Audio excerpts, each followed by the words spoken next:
Some seeds need to be in the light. They don't like being in the dark. And that's what we're going to do today.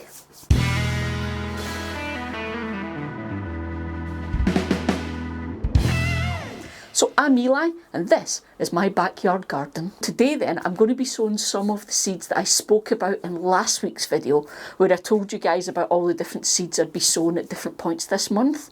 Today we're going to focus specifically on the seeds that do not like the dark. So these are seeds that need light to germinate, which is very different from a lot of the seeds we've spoken about so far on this channel. Well, actually, that's not true. I have spoken about a lot of these flowers, and I have sown and cared for a lot of them in the videos as well. I've just never mentioned to you guys about the fact that they like to be in the light, I don't think. So today then, I'm going to be sowing some of these seeds, and I'm going to be sowing Mimulus, Petunia, Foxgloves, and Antirrhinums. I forgot the last one there.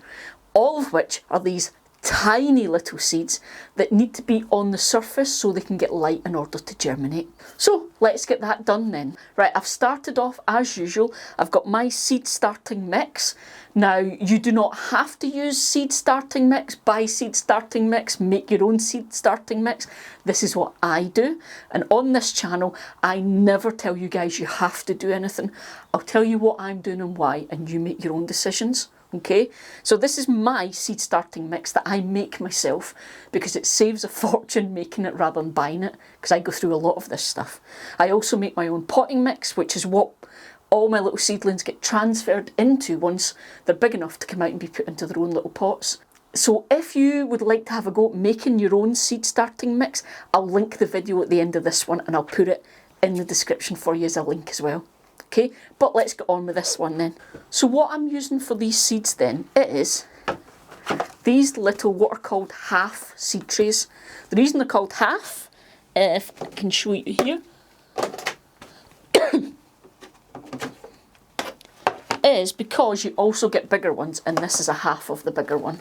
Okay, so the reason I'm doing this is these seeds are absolutely teeny tiny. And even though you get hundreds of them in a packet, they're literally a pinch when you see the size of them, and I'm going to show you that. So you do not need lots of space for them. However, I use a flat tray like this rather than module trays because I like there to be a bit of space to broadcast, sprinkle them on. It means they get the light all around them. There's more chance of them getting light. But also, it's much easier when you're dealing with the little seedlings because these guys will be tiny, and it just makes it easier to see them, work with them, prick them out, pop them on, all that kind of thing. So that's why I use these. Okay, so first thing then, get it filled up with my seed starting mix, and then I'll shove them in a tray of water to let them get nice and wet before I sow the seeds. Because if you remember back to my video making my potting mix, I told you guys seeds need moisture in order to germinate. So that's what we did first. So I've got my little tray here with my seed starting mix in it already. I'm going to start with some foxgloves, but here's the thing. All of the seeds I'm going to be sowing today are done in exactly the same way, okay? There's no difference with any of them. So don't worry about the fact that if I show you foxgloves and then you wanted to see Mimulus or something, it's all exactly the same. These have come in a little seed packet, like you would get with a lot of things. However, quite often, especially with things like Petunia and Mimulus, you'll actually get them in a little plastic vial. And that's what they came in last time when I did the video about the petunias. And you will see when it's in that just how tiny we're talking. But just be aware, one or the other comes. Okay.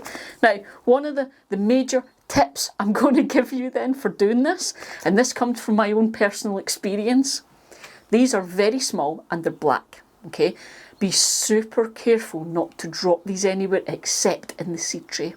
Okay, so teeny tiny world's smallest seeds. They look like dust. Look at that. Okay?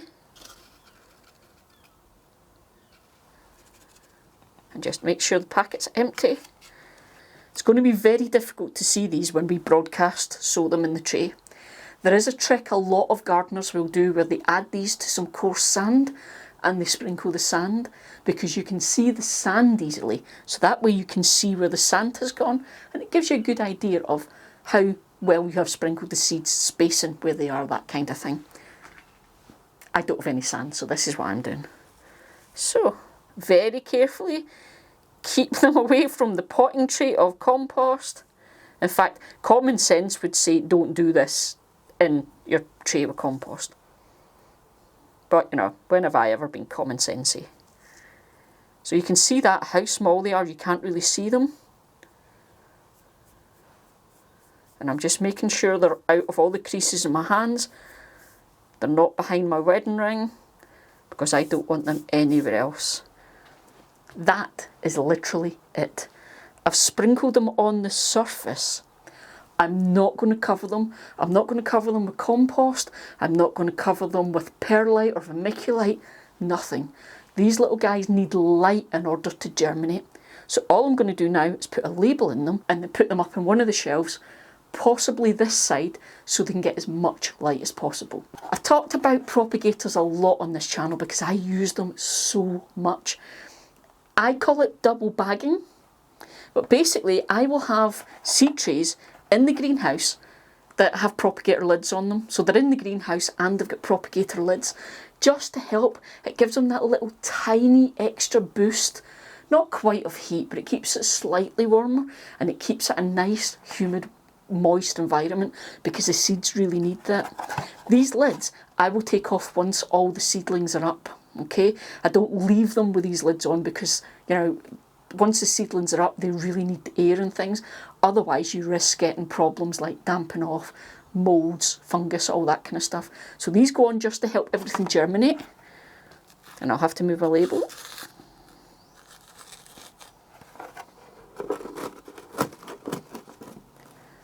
Vents are open because even though we're saying we're covering them, we want the vents open, we want air in there, okay? You need air circulation. But these are now just going to go up on my shelf.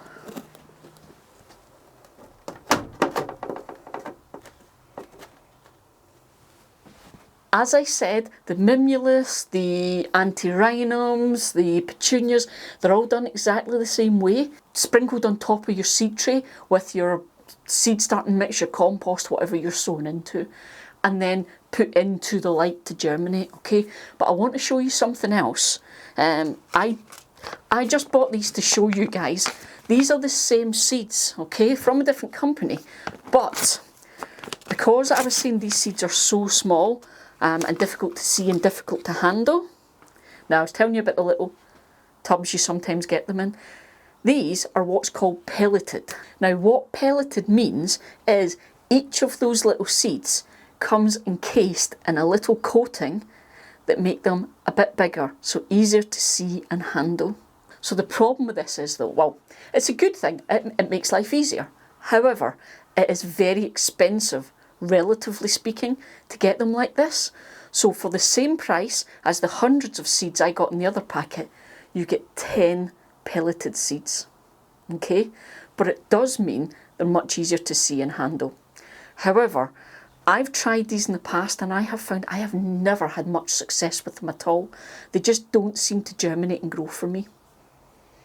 Could be, I don't know, maybe they need extra boosts of light because of the pelleting, I don't know.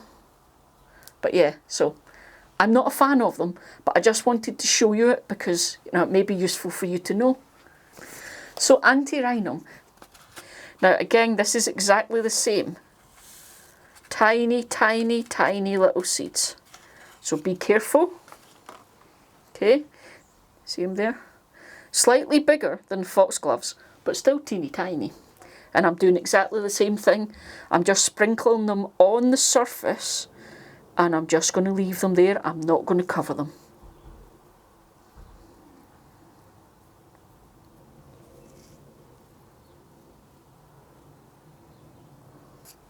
Okay, and these go on the shelf as well. In a little propagator lid, exactly the same as I did with the Foxgloves. Now, I'm just going to put it out there and say to you guys, because I was getting questions about sowing seeds this morning, I know we've got a lot of relatively new relatively inexperienced gardeners on this channel, as well as lots of the more experienced folk. So if it would be useful, if you would like me to actually talk about one of the particular seeds that I'm sowing and growing this year, let me know in the comments under this video, okay? Because I kind of assume that because I've spoken about this lots and lots and lots in videos, everyone's kind of sick of it and knows it now, but obviously we've got a lot of new folk on the channel who maybe haven't seen the older videos, so feel free, put a wee comment down below and I'll try and fit a video in on that if I can. And I just want to do something for the first time ever today.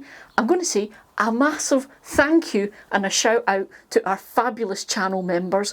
So that is Linda, Senga, Gudrun, Angela, Tammy, Drew and Judith. Thank you so much, you guys. All the support you're giving us is so much appreciated. I'll get on with finishing this lot up then. I hope that was helpful and I will see you guys next week. See you everyone.